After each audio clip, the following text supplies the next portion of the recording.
Welcome to the Bones NCLEX review. This review will include the types of bones, causes, nursing interventions, pathophysiology, and much more. What are bones? It is damage to the skin's integrity from some type of energy source, such as heat, which is thermal. This can be hot liquid, steam, fire that comes into contact with the skin. Most common type includes fire from electrical. An electric current passes through the body and damages tissue. It's hard to determine the extent of damage from this type of burn because the damage can extend under the skin. This is known as the iceberg effect. In electrical burns, make sure you watch out for heart dysrhythmias, and if the current is strong enough, this can lead to bone fractures. Watch out for cervical spine injury. Watch out for renal failure in electric burn. Why? Why do we watch out for renal failure in electric burn? If the electrical current is strong enough, this can cause the muscles to release myoglobin and cells to release hemoglobin. These substances block the kidney, the tubules in the kidneys, which leads to acute tubular necrosis. This can happen with full thickness burns as well because the muscle layer can be involved in this type of burn. Chemical burn. Toxic substances come into contact with the skin, powders, gases, or certain foods.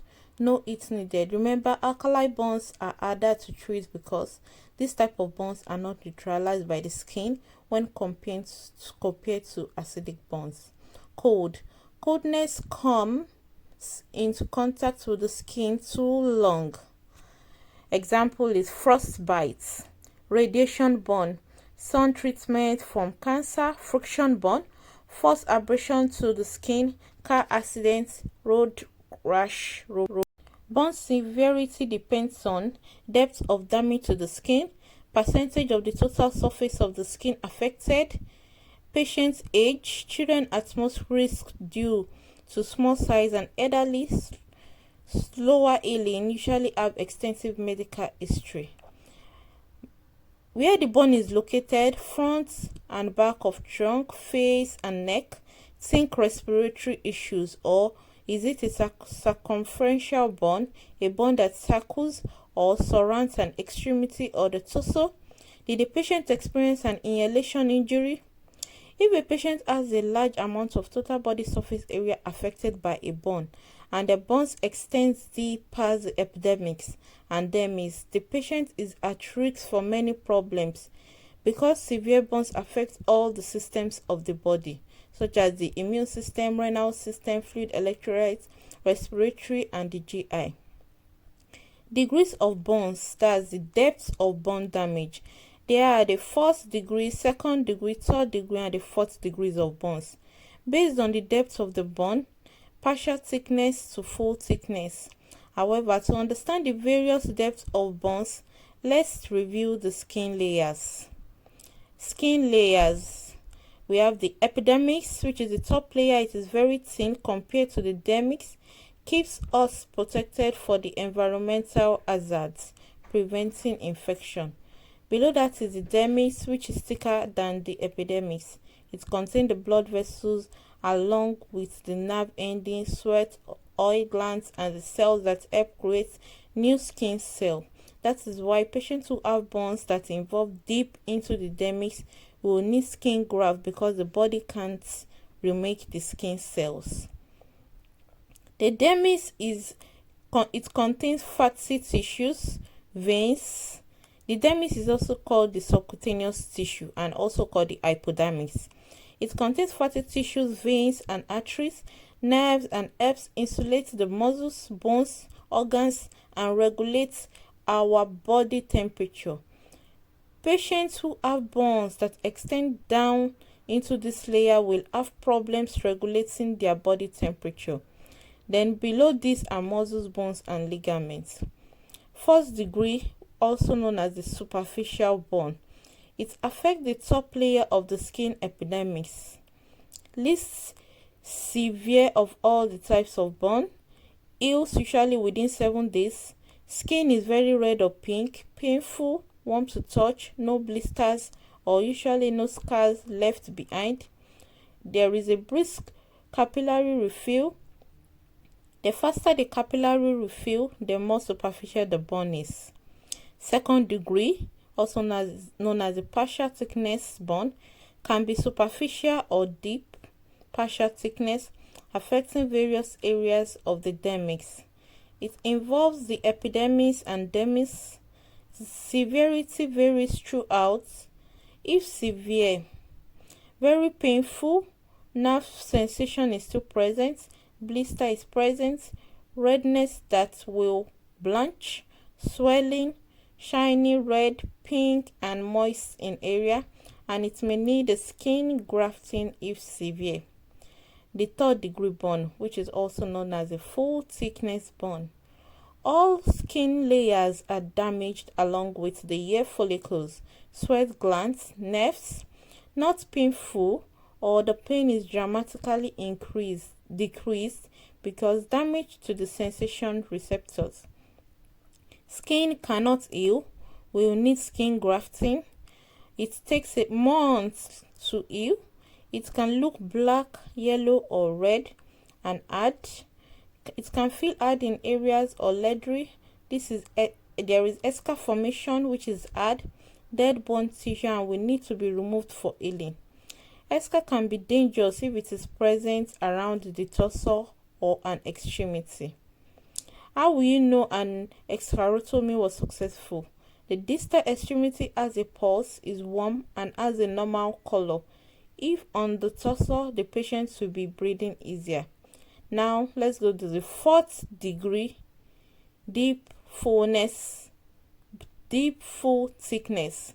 This is the worst of all. All the layers are destroyed, but it extends to the muscles, bone, ligaments.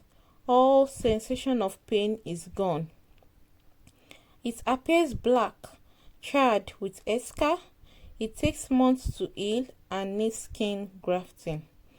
For full thickness burn, there is acute tubular necrosis because myoglobin and hemoglobin can be released into circulation. It goes into the kidneys and blocks perfusion, which leads to acute kidney injury. Rules of 9 for burns in an adult. Rules of 9 for burns in an adult. What are the rules of 9? It is a calculation used to calculate the total body surface area burned for partial thickness or greater. The percentage will determine treatment like fluid replacement and if the patient meets the criteria for a burn unit.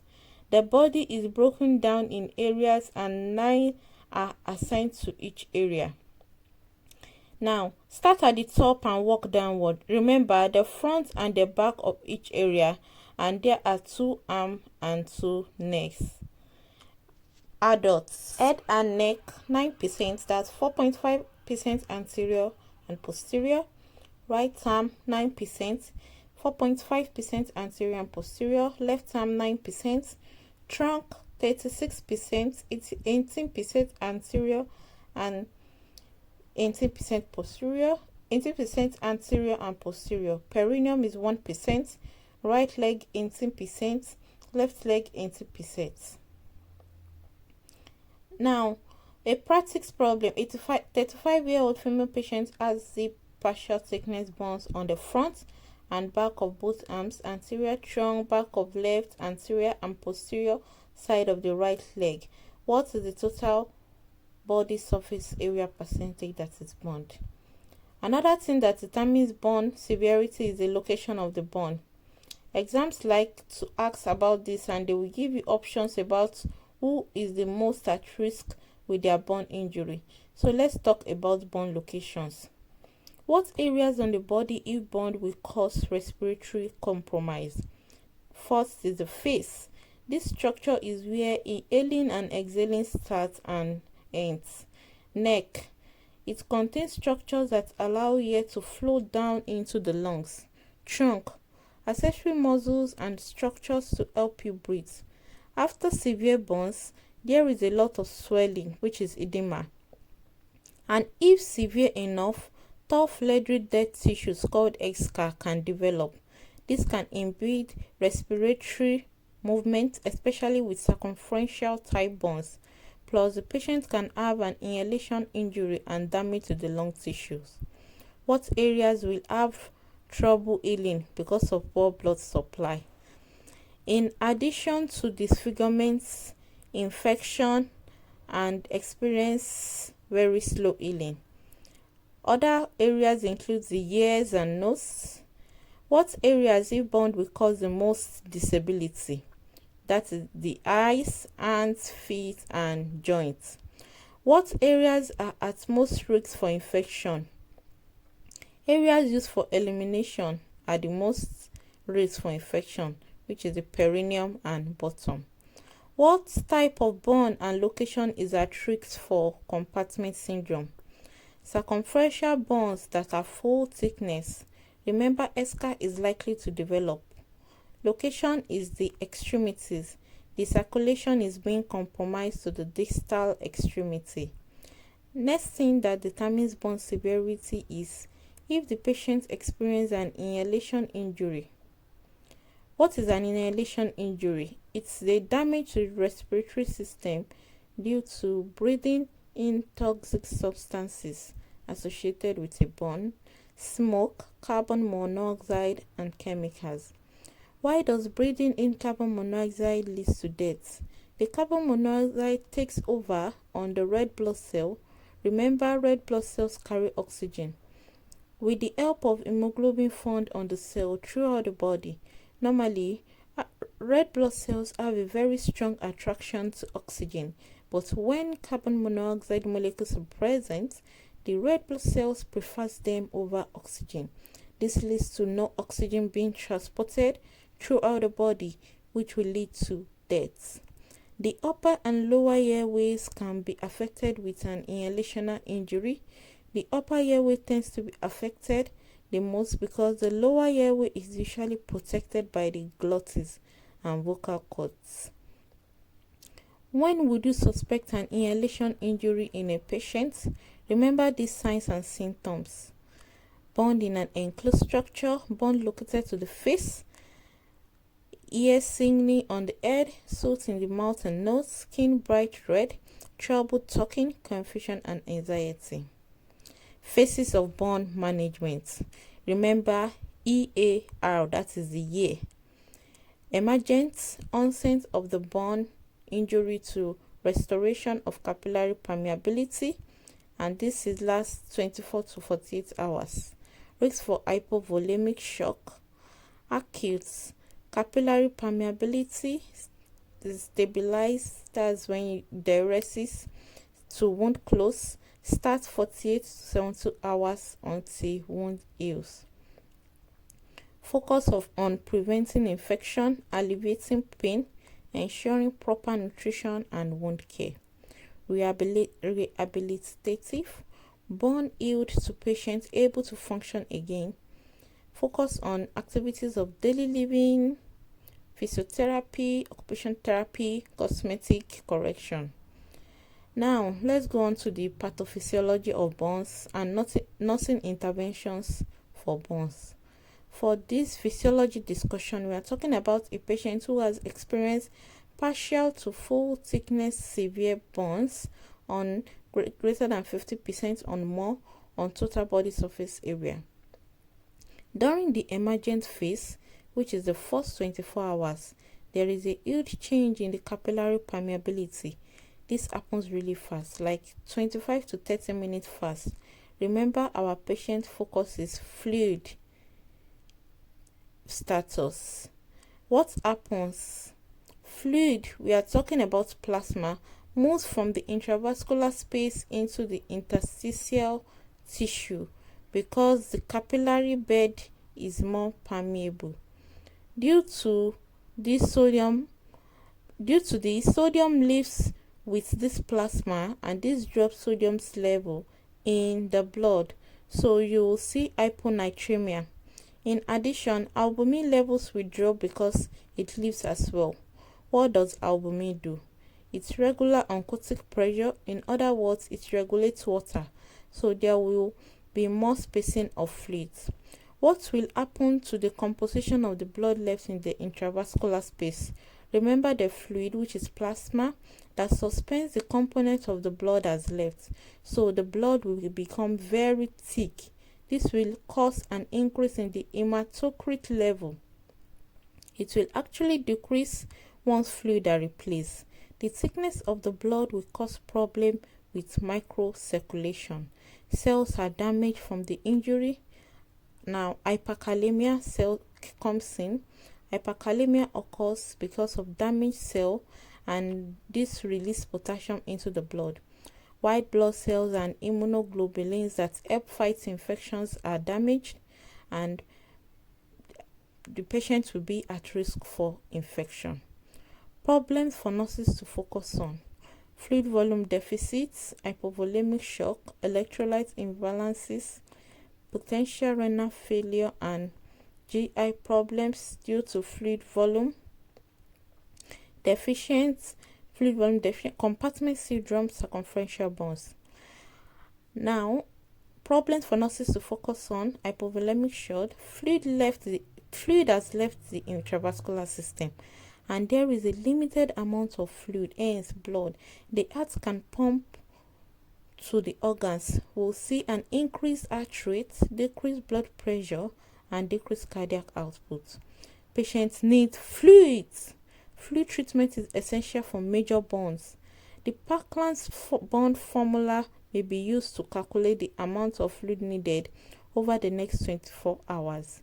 The formula calculates the amount of fluid, that's the lactated ringer's lactates needed for 24 hours after a burn. This is the time the patient received the burn, not arrived to you.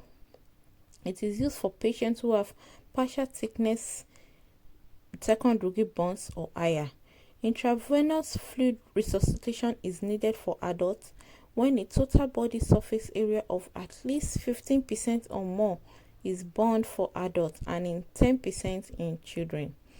To calculate the amount of Ringer's lactate needed for 24 hours after a burn using the Parkland's formula, its volume of fluid needed will be 4 ml times percentage of the body surface area times the patient's weight in kilogram. Now, how do you give the fluids? The first half hour during the first 30 minutes during the first 8 hours, and then half over the next 16 hours to equal 24 hours. Now let's go through this example now. A practice question for us here. A 50-year-old male patient has partial thickness burn, anterior head and neck, front and back of left arm, front of right arm, posterior trunk, front and back of right neck. The patient weighs 180 lbs using the Parkland's burn formula to calculate fluid replacement. Calculate the hourly fluid rate in mils per hour for this patient over the next 24 hours. The answer is the first 8 hours you have 1,433 mils. The next 16 hours 717 mils per hour. Rationale is this patient has 63% body surface area burned. Now, in the nursing interventions, monitor urinary output every hour. Urinary output is the best way to determine if the patient is being hydrated properly. The patient will have a Foley catheter. You want to make sure the patient's urinary output is at least 30 ml per hour. If it is not, contact the doctor. Systems will experience changes due to fluid shift. What system will experience changes due to fluid shift? The renal system. Patients will become oliguric at first because of the shifting of blood, but after 24 to 72 hours, diuresis will occur to the stabilizing of the capillary system. Therefore, watch renal function and urinary output closely. GI. There is decreased perfusion to the cell in the stomach that protect the stomach lining from the acid already in the stomach. The cells don't work properly because of the decreased blood flow, and there is an increase in acid production. Therefore, the patient is at risk of colon ulcer. Blood glucose. Blood glucose levels can be increased because the stress response system causes the liver to release glycogen. So therefore, monitor glucose level. Nursing intervention. Watch for reports of stomach pain, colon ulcer, vomiting, blood in stool. Administer antacids as prescribed. Monitor bowel sound. Nasogastric tube present to remove fluid. Keep patients nil per oral until bowel sound are present and you have an order to allow the patient to eat. Maintain central line or feeding tube for nutrition. When GI function is normal, the patient will need a high calorie, high protein, and high carbohydrate diet. Why? Calories intake is extremely high due to bone damage. Circumferential bones are dangerous. Watch for compartment syndrome in the extremities. Respiratory system. Monitor for inhalation injury, especially on the face and neck. Infection. Patients will need tetanus shots. If not, add one within the 5-10 days. Temperature. Patients lost the ability to regulate temperature, so watch for shivering. Pain. IV. The best IV routes or wound care. Ensure sterile dressing, close dressing, debridement, cleaning wound via hydrotherapy, positioning care with wound. All these are the management of patients with burn. Thanks for watching this video. Kindly subscribe and share Nursing with Ruth with your friends.